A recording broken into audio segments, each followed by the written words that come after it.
The investigation moves to Hungary.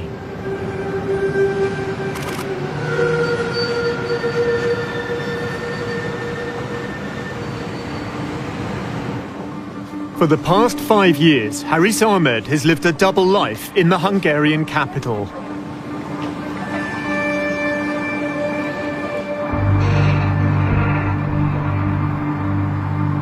Haris is a very cold-blooded criminal. He is someone who would harm you if he doesn't like you. I got to understand that this person is not a very normal person. He is kind of a psychopath.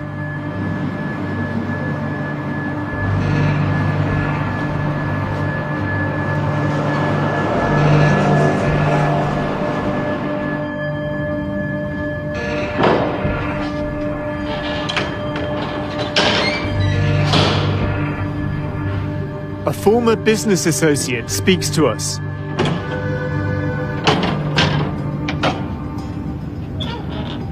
So it all started back in 2014, December.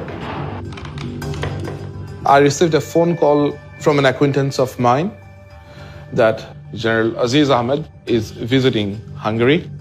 He requested me if I can accompany him during his visit because there is no Bangladesh embassy here in Hungary. Sami took him sightseeing. The general had a proposal.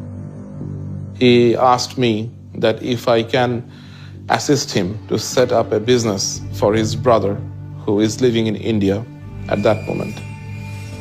I said, sure, if he wants to establish his business, I can assist him. After leaving from Budapest, I received a mail from General Aziz where he asked what are the things involved to establish the business. I replied him what are with the detailed requirements of paperworks. Nothing of it raised any alarm to me. I have seen on all documents that his name is Muhammad Hassan, and I was not that curious to check or go through his documents.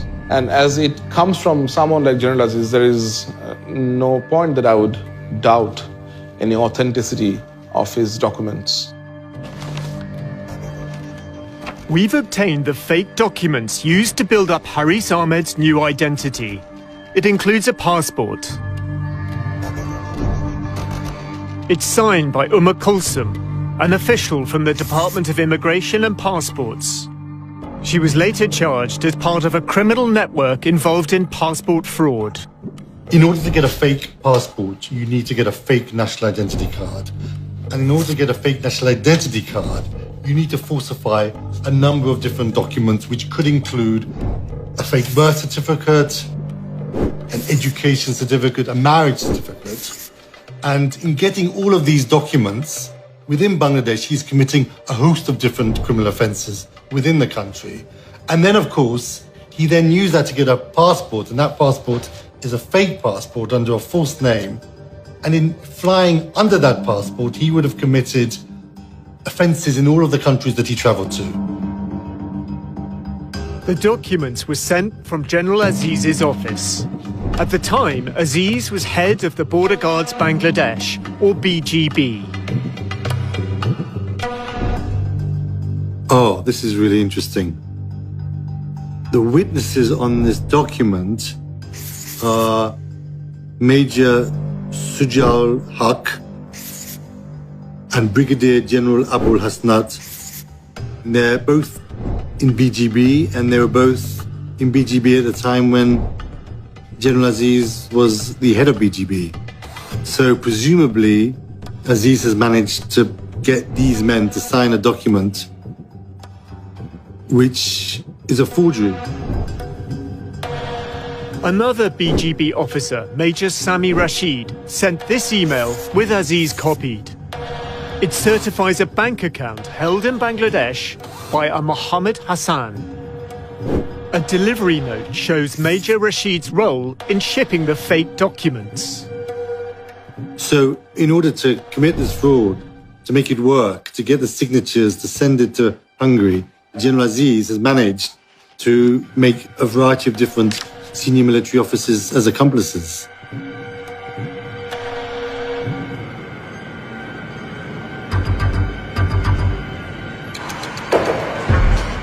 Haris Ahmed arrives in Budapest in early summer 2015. Documents obtained by the I unit chart his efforts to build a new life under the direction of his brother, General Aziz. He sets up the Bay of Bengal company. His wife, daughter and son-in-law are co-owners. The Bay of Bengal is an umbrella company covering a number of businesses. There is a clothes shop called Niveau Fashion. General Aziz inspects the family investment. But the shop closes after 6 months. Bay of Bengal purchases another company, Taylorville. Next, it opens a restaurant in the heart of the city. It shuts down after 5 months. There is a hostel business providing cheap accommodation. It's called Bengal Hostel and closes within a year. Graham Barrow advises banks on how to prevent money laundering. This is highly indicative of structures put together for criminal intent. You're looking for any business that generates large amounts of cash. It's like restaurants, hotels still do a lot of cash businesses, or hostels. Technically it's called commingling, which is like mingling dirty money with clean money, so that you can't tell which is which. Haris doesn't seem to care about his businesses. The Bay of Bengal reports a string of losses, losing thousands of dollars in various failed ventures. He would go out, drink at bars. If he would meet some woman, he would bring them to the hostel and they would party. He really doesn't match a businessman's profile to me.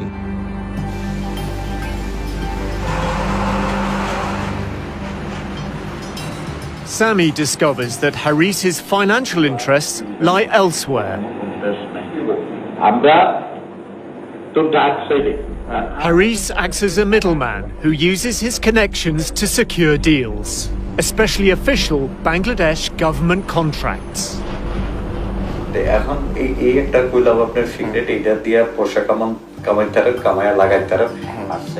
Haris wants Sami to help with a contract to supply Hungarian-made bullets to the Bangladesh army.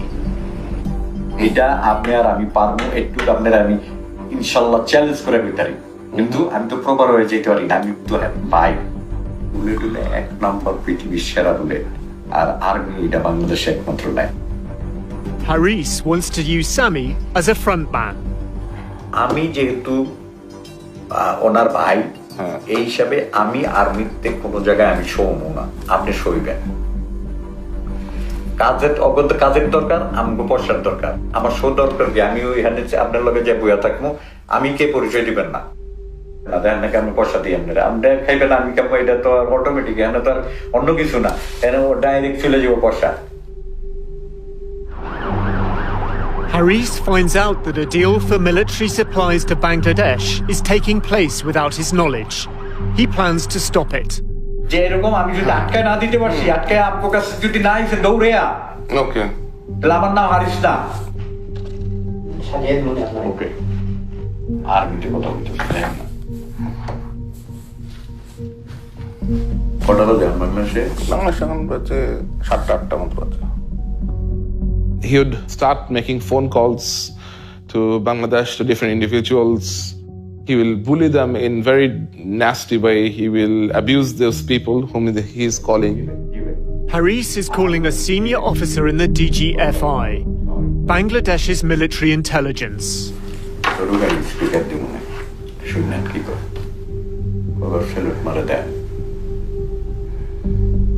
ভাই, আসসালামু আলাইকুম। ওই যে আপনারা বলছিলাম না যে ইউরোপের কিছু হইলে তারপরে হাঙ্গেরির, আর একটু ভিড়ে দেন, নাম দেখালি, বাকিটা আমি দেখি, একটু দেখেন, ঠিক আছে ভাই? আমি একটা রেফারেন্স পাঠাইতেছি, আমি একটা কাগজ পাঠাইতেছি যেটা হাঙ্গেরির থেকে চেষ্টা করতেছে, এটা একটু দেখেন, ঠিক আছে ভাই? ওকে ভাই।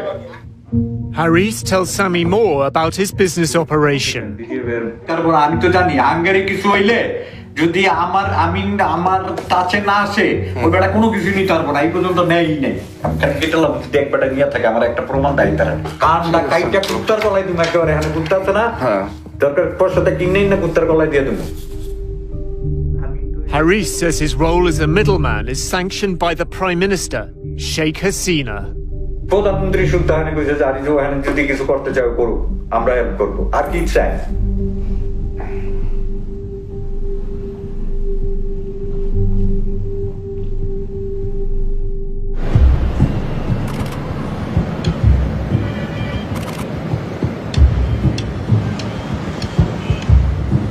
The destiny of the Ahmed clan has long been entwined with the story of Prime Minister Sheikh Hasina. She is the eldest daughter of Sheikh Mujibur Rahman, who founded Bangladesh as an independent nation in 1971. The country faces the aftermath of war. There is poverty and starvation. Law and order break down. As the crisis escalates, Sheikh Mujib abolishes opposition parties. The army stages a coup.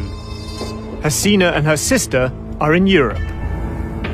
The ambassador from Germany, he called. So he told me that there was a coup in Bangladesh. The moment I heard it, my feeling was that then nobody is there. Perhaps we lost everybody. But still, we didn't know what really happened.